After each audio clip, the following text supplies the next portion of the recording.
So at this point, we're going to take a little break here, and we're going to talk about some things outside of the actual homework that you've got in this particular program.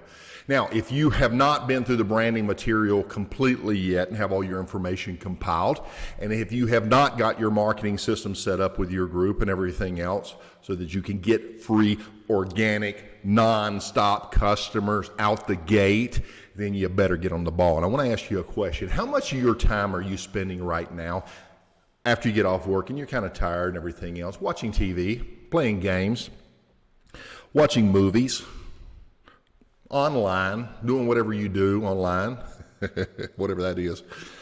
How much of your time are you doing that in relation to the proactive work of building your business?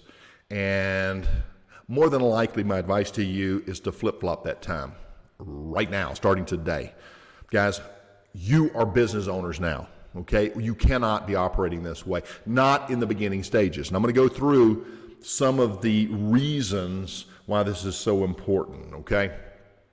So let's talk about the 8 key differences between the struggling HVAC contractor and the successful HVAC entrepreneur. The struggling contractor, guys, I've dealt with these guys over the years, and they always look the same, okay? And we're not talking 3-4 years in business. We're talking 15, 20, and sometimes more. Stuck in a truck. Can't get beyond that level. But it's always their market, it's always their customers, it's never them, because they know everything. Guys, none of us know everything. None of us are an island. Follow me on this. Number one, the struggling contractor plays way too much defense. He's always on the defense. He's always putting out fires. He's always responding to other people's demands. He's always running here and running there. He's not on offense. Offense is all of the things that you do in steering the ship, okay? You can be below deck rowing the boat. That's a lot of energy, but it's the one who knows how to steer the ship that knows where he's going. You're going to have to take charge of this if you are going to be successful. Okay? Number 2, the struggling contractor does not really value his freedom. I think on some level all of us do, but how much of your family time are you currently sacrificing out there running these long hours? I mean, aren't we supposed to be doing this for our family? What would happen if we really valued our family time, the reason we do all of this, and we set up processes and systems that made sure that we were profitable in the jobs we went on, we took care of our customers to the maximum ability that we could, and that we got home at a reasonable hour and spent the rest of that time where we really should, and that's with family. Value your freedom.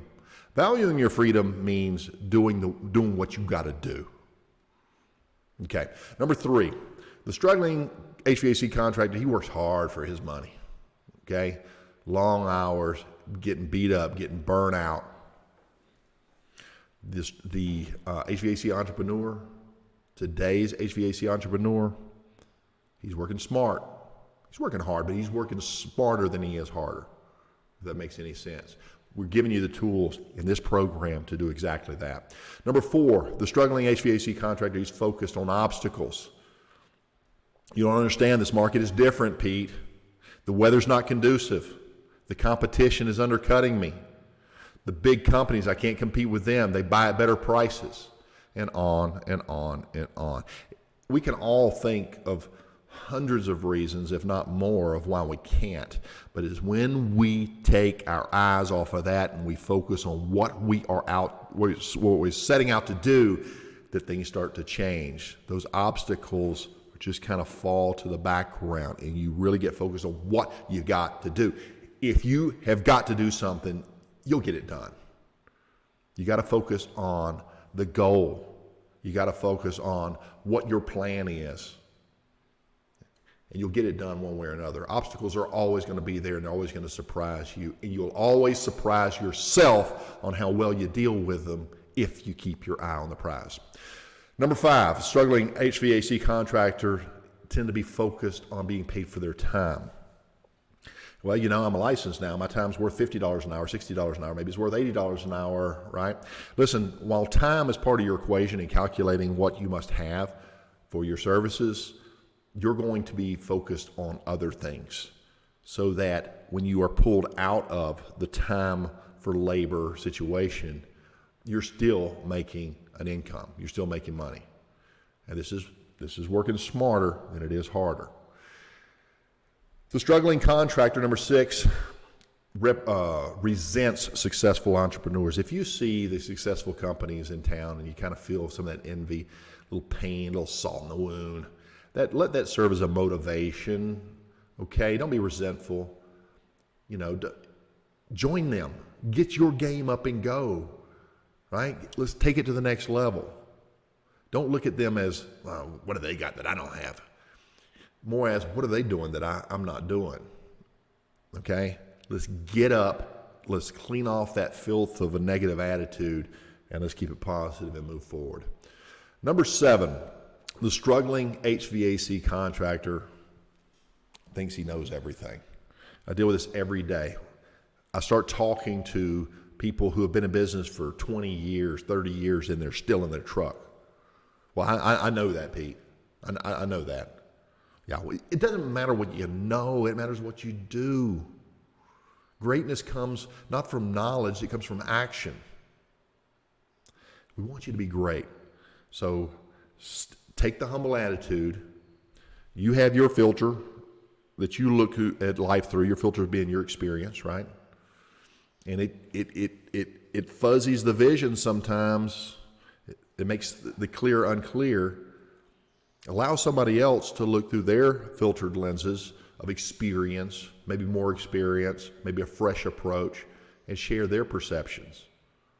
And genuinely see things through their perspective for a while and see if it doesn't alter your own perception along the way. We all need help, right? All of us do. All right, number 8, the struggling contractor mismanages his money. I see this all the time on Facebook. HVAC paid for that. HVAC paid for this.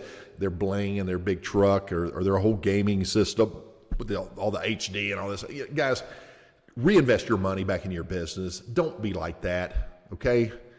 With the good times follows the bad times. They're followed by the bad times. So there's cycles in business, right? Just like there's cycles in the weather. And if you do get yourself a little ahead, what would happen if you put that money back into a pop-in wrap? I mean, next level, better than anybody's in town. What would that be like versus that, new 4x4 pickup truck or whatever it is, or that new Mercedes-Benz or BMW? Forget that kind of stuff. That's here today, gone tomorrow stuff. You need to be investing in yourself, in your business, in education, in marketing, in the things that are going to make your business successful for the long haul. If you want to leave a legacy behind, right? Which we hopefully we do. We want that business to get so big and so powerful, we can leave and it still keeps on going without us. So what about you? Is this making sense? Pete is here to push. Pete is here to redirect. And if you're watching this from within this program and you are not up to date, a little shame on you activity from Pete, in a big brother kind of way. I'm here to help you, not here to beat you up. But get up off your duff. Let's do it. Let's get this thing going. And if you're watching this from outside for some reason, I encourage you, invest in yourself, change your mindset, and you'll change your life completely. And so just a little food for thought there. Pete Ramsey here, HVAC Greatness. I'll see you on the next video. Bye-bye.